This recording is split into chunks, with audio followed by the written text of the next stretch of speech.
तो दोस्तों कल से यानी 23 जुलाई से मार्केट में आपको 3 मेन बोर्ड आईपीओ देखने को मिल जाएगा।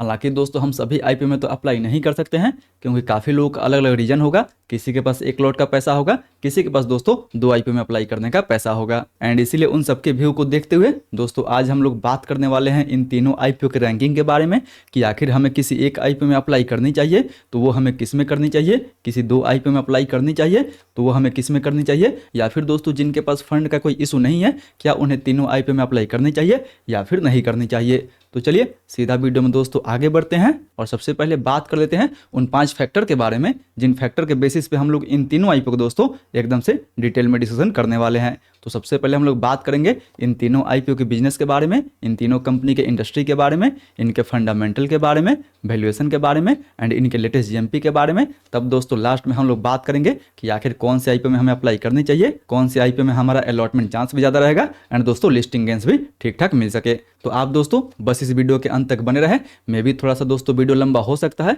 क्योंकि यहाँ पे हम लोग एक साथ 3 आईपीओ के बारे में डिस्कशन करने वाले हैं। बट दोस्तों ये गारंटी है कि अगर आप इस वीडियो को अंत तक देख लेते हैं तो आपको कोई कंफ्यूजन नहीं रहेगा कि आपको कौन से आईपीओ में अप्लाई करनी चाहिए एंड कौन से आईपीओ को अवॉइड करनी चाहिए।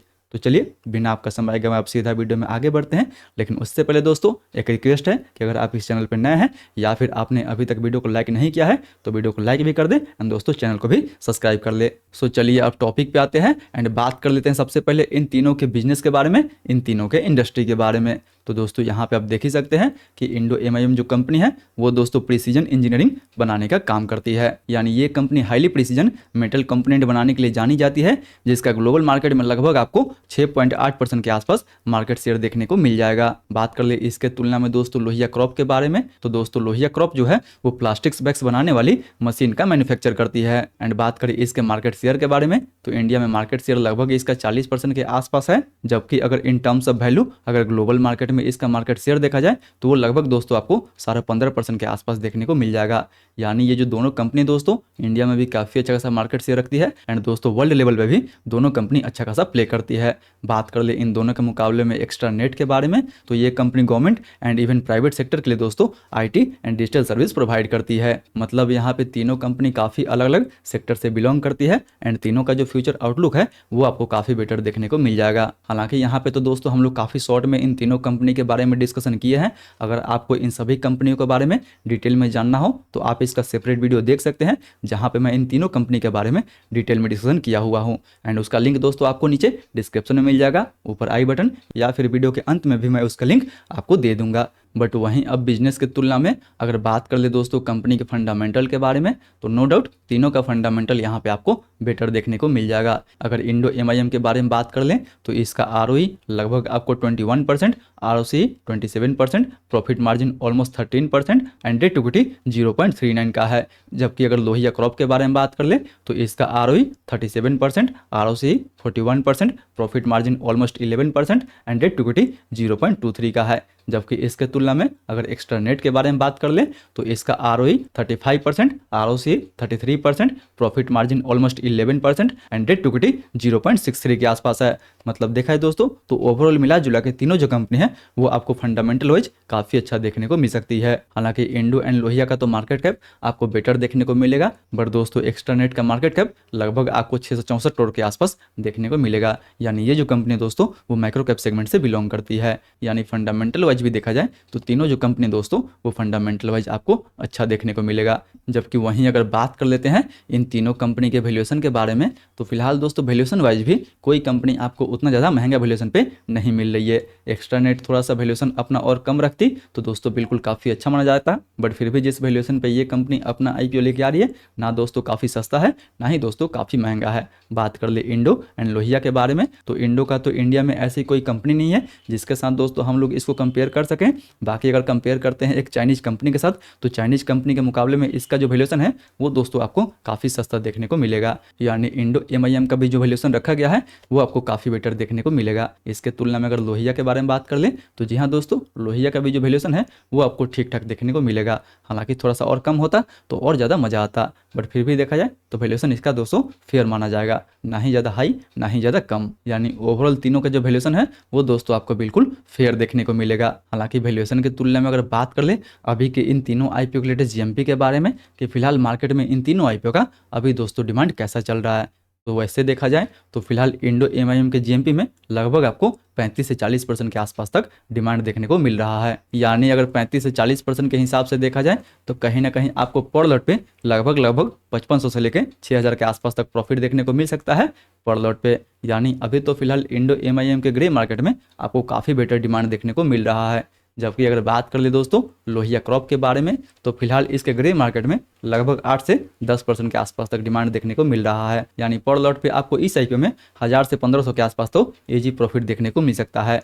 हालांकि अगर बात कर ले लोहिया क्रॉप के मुकाबले में अगर एक्स्ट्रा नेट के बारे में तो एक्स्ट्रा नेट के ग्रे मार्केट में लगभग आपको 12 से 15% के आसपास तक डिमांड देखने को मिल रहा है। यानी इन टर्म्स ऑफ वैल्यू देखा जाए तो लगभग आपको कहीं ना कहीं 2000 रुपये से लेकर 2300 के आसपास तक प्रॉफिट देखने को मिल सकता है दोस्तों पर लॉट पे। हालांकि ग्लोबल मार्केट में अनसर्टेनिटी एंड इंडियन मार्केट में दोस्तों पैनिक सेलिंग के कारण सभी के ग्रे मार्केट में हमें गिरावट देखने को मिल रहा है। जहां पहले इंडो एमआईएम के ग्रे मार्केट में लगभग आपको 45% के आसपास तक डिमांड देखने को मिल रहा था, वहीं अब इसके ग्रे मार्केट में 40% के आसपास तक डिमांड देखने को मिल रहा है। जहां लोहिया क्रॉप के ग्रे मार्केट में पहले 20% के आसपास तक डिमांड देखने को मिला था, वहीं अब 10% के आसपास है। एंड दोस्तों एक्स्ट्रा नेट के ग्रे मार्केट में जहां पहले 20% के आसपास डिमांड देखने को मिल रहा था, वहीं अब डिमांड 15% के आसपास तक आ चुका है।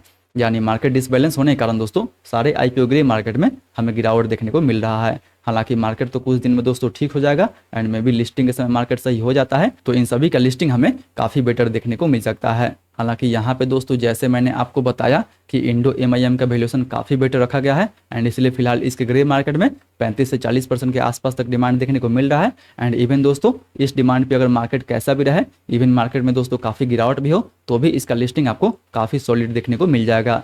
जी हाँ दोस्तों, मार्केट में अगर ज़्यादा से ज़्यादा गिरावट भी आता है तो भी इसका लिस्टिंग इवन आपको 20% के आसपास तो देखने को मिल ही जाएगा। इसलिए जीएमपी के अलावा दोस्तों अगर बात कर ले मोस्ट इंपॉर्टेंट अपना अलॉटमेंट चांस के बारे में, क्योंकि हमें उसी आईपीओ में अप्लाई करनी चाहिए जिसमें हमारा अलॉटमेंट मिलने का चांस जो है वो दोस्तों काफ़ी ज़्यादा हो। तो अगर यहाँ पे अगर आप इंडो एमआईएम का देख सकते हैं तो इंडो एमआईएम का जो इशू साइज रहने वाला है वो दोस्तों 3811 करोड़ यानी 3811 करोड़ के आसपास होने वाला है। जबकि अगर बात कर ले रिटेल कोटा के बारे में तो दोस्तों इसमें रिटेल कोटा आपको 35% के आसपास मिलने वाला है। यानी इन टर्म्स ऑफ वैल्यू देखा जाए तो लगभग 1334 करोड़ का जो फंड है वो दोस्तों रिटेल के लिए जो है रिजर्व रखा जाएगा। जबकि अगर बात कर ले लोहिया क्रॉप के बारे में तो दोस्तों इसका साइज लगभग 1101 करोड़ के आसपास है। जबकि अगर रिटेल कोटा के बारे में बात करें तो रिटेल कोटा इस आईपीओ का केवल और केवल दोस्तों 10% के आसपास रहने वाला है। यानी इन टर्म्स ऑफ वैल्यू अगर इस आईपीओ का देखा जाए तो लगभग इस आईपीओ में आपके लिए 110 करोड़ का जो फंड है वही दोस्तों रिजर्व रहने वाला है।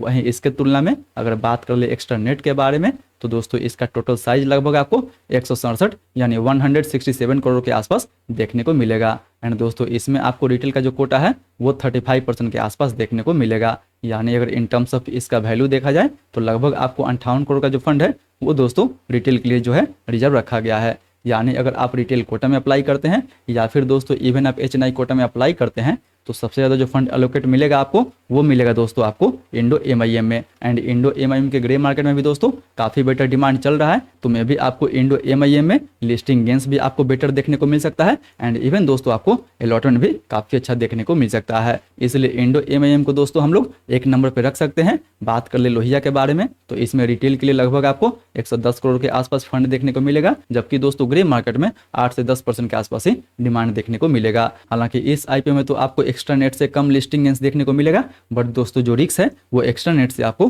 काफ़ी कम देखने को मिलेगा, क्योंकि एक्स्ट्रा नेट जो है वो दोस्तों एक माइक्रो कैप कंपनी है जिसमें रिस्क भी काफ़ी ज़्यादा होता है। इसलिए यहाँ पे मैं 2 नंबर पे दोस्तों लोहिया क्रॉप को रखने वाला हूँ, क्योंकि भले ही इसमें आपको लिस्टिंग गेंस कम देखने को मिलेगा बट आपका अलॉटमेंट चांस भी सही रहने वाला है। एंड इवन दोस्तों ये जो कंपनी है वो लॉन्ग टर्म के लिए भी बेटर रहने वाली है। बात कर ले एक्स्ट्रा नेट के बारे में तो दोस्तों इस कंपनी को इस आईपीओ को हम लोग 3 नंबर पे रखने वाले हैं, क्योंकि फिलहाल ये कंपनी आईटी सेक्टर से बिलोंग करती है। एंड दोस्तों आईटी सेक्टर में अभी आपको काफ़ी ज़्यादा प्रेशर देखने को मिल रहा है। मैं भी अभी इसके ग्रे मार्केट में ठीक ठाक डिमांड है, आगे रहेगा या फिर नहीं रहेगा इसकी भी कोई गारंटी नहीं है। एंड वैसे भी देखा जाए तो दोस्तों इस आईपीओ में अलॉटमेंट का जो चांस है वो काफ़ी कम रहने वाला है, क्योंकि रिटेल कोटा इस आईपीओ का केवल और केवल 35% का होने वाला है। दोस्तों आईपीओ छोटा है, इसलिए रिटेल के लिए 58 करोड़ का जो फंड है वही एलोकेट किया गया है। यानी इस आईपीओ में आपका जो अलॉटमेंट चांस रहेगा वो दोस्तों इन तीनों आईपीओ के मुकाबले काफ़ी कम रहने वाला है, इसलिए इस आईपीओ को मैंने 3 नंबर पे रखा हुआ है। यानी अगर मैं यहाँ पे अपना पर्सनल व्यू बताऊं तो मेरा ज़्यादातर फोकस जो है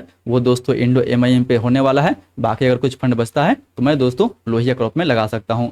बाकी अगर बात कर ले एक्स्ट्रा नेट के बारे में तो एक्स्ट्रा नेट को दोस्तों मैं बिल्कुल अवॉइड करने वाला हूँ। जी हाँ दोस्तों, मैं केवल और केवल इन 2 आईपीओ पे फोकस करने वाला हूँ, एक इंडो एमआईएम पे एंड दूसरा दोस्तों लोहिया क्रॉप पे। इंडो में तो मैं इवन दोस्तों फुल फोर्स के साथ अप्लाई करने वाला हूँ। बाकी दूसरे दिन एंड तीसरे दिन लोहिया के ग्रे मार्केट में ठीक ठाक डिमांड देखने को मिलता है एंड इवन सब्सक्रिप्शन भी ठीक ठाक देखने को मिलता है, तो दोस्तों मैं लोहिया में भी कुछ लॉट अप्लाई कर सकता हूँ। बाकी जिनके पास फंड छोटा है, जो लोग एक आईपीओ को अफोर्ड कर सकते हैं, उन्हें दोस्तों इंडो एमआईएम पे नजर रखनी चाहिए। जो लोग 2 आईपीओ को अफोर्ड कर सकते हैं उन्हें दोस्तों इंडो एमआईएम के साथ साथ लोहिया को भी फोकस में रखनी चाहिए, यानी लोहिया में भी वो लोग अप्लाई कर सकते हैं। बाकी जिनको एक्स्ट्रा नेट में अप्लाई नहीं करना है वो दोस्तों एक्स्ट्रा नेट को बिल्कुल अवॉइड कर सकते हैं। अगर करना हो तो आप अपने बिल्कुल रिस्क पे कर सकते हैं। सो दोस्तों ये तो था मेरा पूरा व्यू इन तीनों आईपीओ के रैंकिंग को लेकर। आप जो भी डिसीजन ले अपना रिस्क एंड अपना एनालिसिस लगाने के बाद ही ले। आई होप दोस्तों वीडियो आपको पसंद आया होगा। अगर वीडियो पसंद आए तो वीडियो को लाइक करें एंड अपने दोस्तों के साथ भी जरूर शेयर करें।